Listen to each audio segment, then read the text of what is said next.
Hey fellow gamers, Bamberg007 here with some World of Tanks content. We are on the test server of patch 9.10, and one of the major updates that are coming to the game is the new Japanese heavy tank branch, situated here on the Japanese tech tree. And in this movie we are going to talk a little bit about what to expect of the upcoming Japanese heavy tanks. At tier 2 you start with the Type 89 Igo/Chiro, a small medium tank with a top speed of 25 kilometers an hour. No armor to mention of, 17 whole armor, 15 on side, same with the turret. You get the option of 2 guns, 5.7 centimeter Type 97 gun with an average penetration of 29 and an average damage 75, and the 5.7 gun Type 90, a bit slower, 29 penetration and 75 average damage. From there you advance to the tier 3, the Type 91 Heavy. Again, top speed is 25 kilometers an hour. A bit more armor on the sides and on the front, 20 millimeters now. The Type 91 Heavy gets the option of 2 guns, the 47 millimeter Type 1 gun, 81 millimeters of penetration on average, and 70 damage on average. Or the 7 centimeters Type 94, 30 average penetration and 100 damage in penetration. From there to the Type 4 heavy tank, tier 4 heavy tank, sorry, the Type 95 Heavy. Still a box tank. Average speed has decreased to 22 kilometers an hour. Armor has again increased by another 15 millimeter. We're now up to 35 millimeters of hull armor in the front, 30 on the side, 25 on the rear. Turret armor is 30 millimeters in front, 25 to the sides and to the rear. The Type 95 gets the option of 2 guns, the 7.5 and the 7 millimeter 94 gun. Average damage on the 7 millimeter is 30. On the 7 centimeter gun is 30 millimeter, an average damage of 100, and on the 7.5 millimeter gun it's an average penetration of 70 millimeter and an average damage of 110.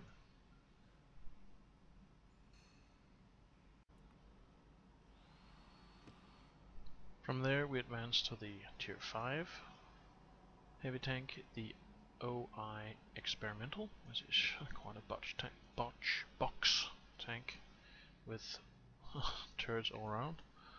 Average speed has increased to 40 kilometers an hour. We now have 75 millimeters of armor, basically all round, except for the whole armor, which is on 70. The OI Experimental gets the option of 4 guns this time. The 10 centimeter Kanonen Type 14, average penetration of 130 and average damage of 300.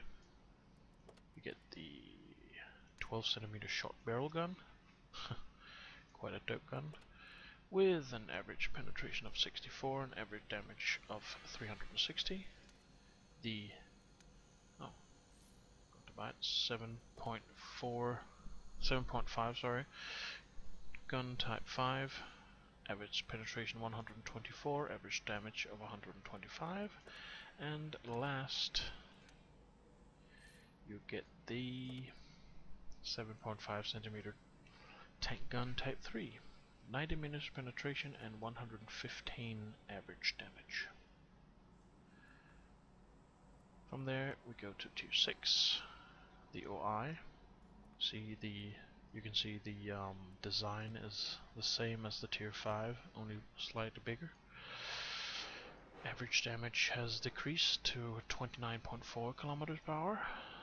Average armor is 150 all round, except for the hull armor on this thing. There's only 70 on the sides. The OI gets the option of 2 guns.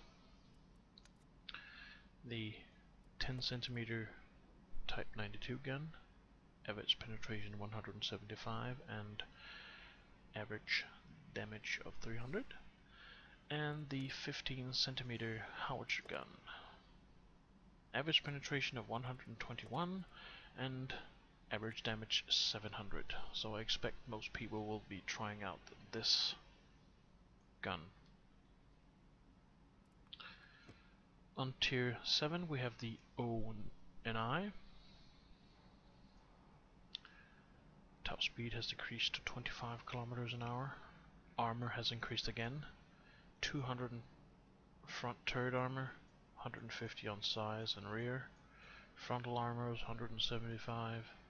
Sides again 70 and 150 in rear. So very weak sides on this tank. The ONI gets 3 guns to choose from. The 10 centimeter Type 92 gun, average penetration 175 and average damage of 300. The 150 millimeter howitzer gun, 121 penetration, 700 damage. And the 10 centimeter experimental gun, 190 damage and 330 in average damage. Rate of fire 5 rounds per minute. Remember, this is competing against normal Tiger tanks, so this should be quite interesting. On tier 8 we have the Oho. Average speed of 25 kilometers an hour. Armor has increased to 200 millimeters. Frontal armor both hull and turret. Turret armor is 200 millimeters all round, frontal and sides, while the hull armor again at the weakest on the sides with 105 millimeter and a strong rear with 150 millimeter. Rate of fire has increased 6.45 rounds a minute. The Type 8 Oho gets the option of 3 guns. The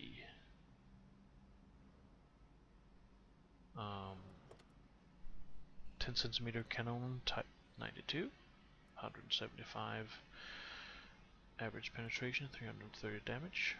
The howitzer Type 96, which we know from the former, the tier 7. Average penetration 121 and average damage 700. And finally, the experimental gun, which I told you before was the same on the other one, 215 penetration and 330 damage. So almost the same guns as the tier 7 ONI. At tier 9 we take it up a notch to the Type 4 Heavy.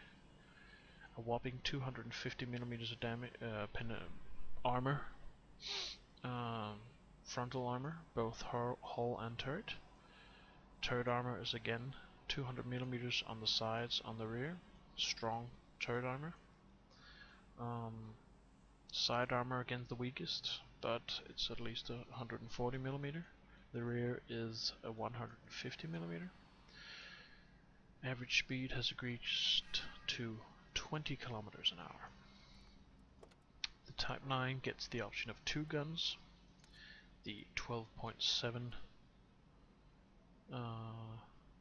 /50 third year type, odd name, 230 penetration and 450 average damage, or the tier 10 gun, the 140mm /50 third year type, 249 average damage and 249 average penetration and 600 damage.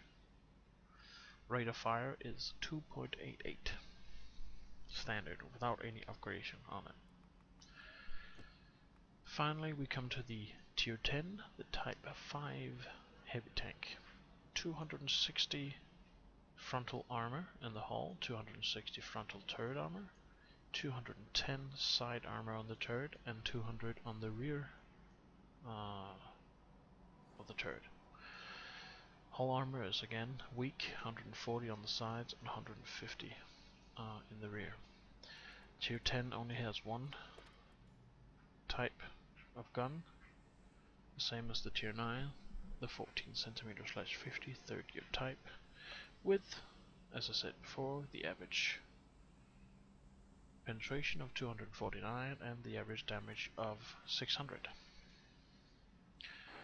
So that was a little about what the upcoming Japanese heavy tanks looks like. But that's actually not all that we are going to be receiving in the coming patch, because we will also be receiving the new Kanonenjagdpanzer, or Kanonenjagdpanzer as it's called, which will be a Tier 8 premium tank destroyer. Some say it is a replacement for the late E25, which was in the game until 9.8, I believe it was, when they removed it. The Kanonenjagdpanzer is a very fast tank destroyer, 70 kilometers top speed, 44 reverse speed degrees, which means it can turn just as fast as the E25 does. Armor is nothing to speak of, 30 millimeters all round, except for the rear 8 millimeters, so almost anything can penetrate it.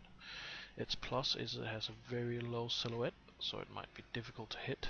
If you can get close enough to one of the large tanks, they might not have the gun depression to hit you from the sides. Shell armor, you get one tank, the 90mm Rheinmetall DM1. Average penetration is 212 millimeters with an average damage of 240. If you choose to use the gold ammunition or premium ammunition, the penetration increases to 250 millimeters. Rate of fire is almost 10 rounds a minute, which is excellent. It has a view range of 360 and a signal range of 750 meters. So let's see what our new Tier 8 premium tank destroyer can do in a battle against other players.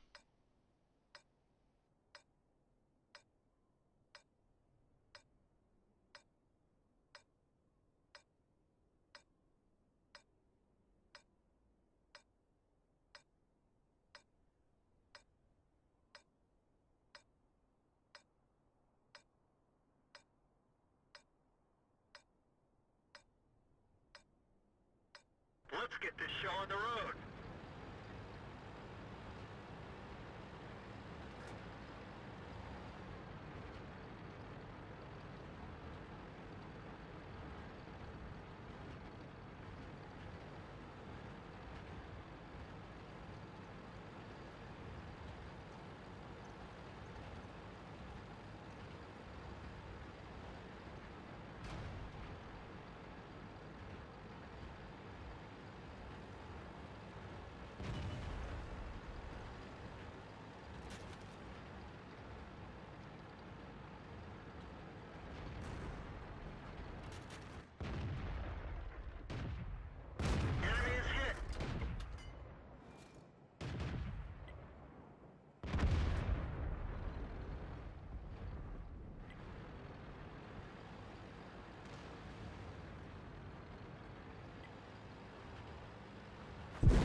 not that bad. 2,460 XP.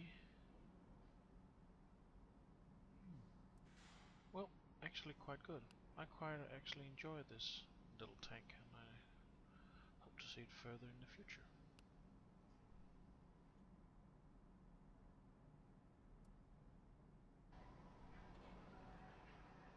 So that was, for the most part, what we can expect from the coming patch 9.10. As I said, the main features of the test server is the coming new Japanese heavy tanks and the Tier 8 premium tank destroyer. Wargaming has stated in the patch notes that a new Domination event called Rampage will also be available, but I am unable to try it on the test server as of currently, and you have no vehicles to test it on. Other than that, they have updated the loading screens and other various improvements. They have introduced a number of new HD models, including the Yak Tiger, as we can see here. And also they have made a new garage tutorial.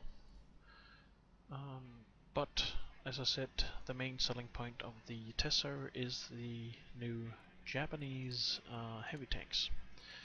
So this was, as I said, a little quick and dirty video of the test server and what we can expect from the coming patch. As always, I hope you enjoyed the video. If you like this video, please click on the like button. If you would like to see more of my videos, please subscribe to my channel. Otherwise, I'll hope to see you soon. Take care. Bye.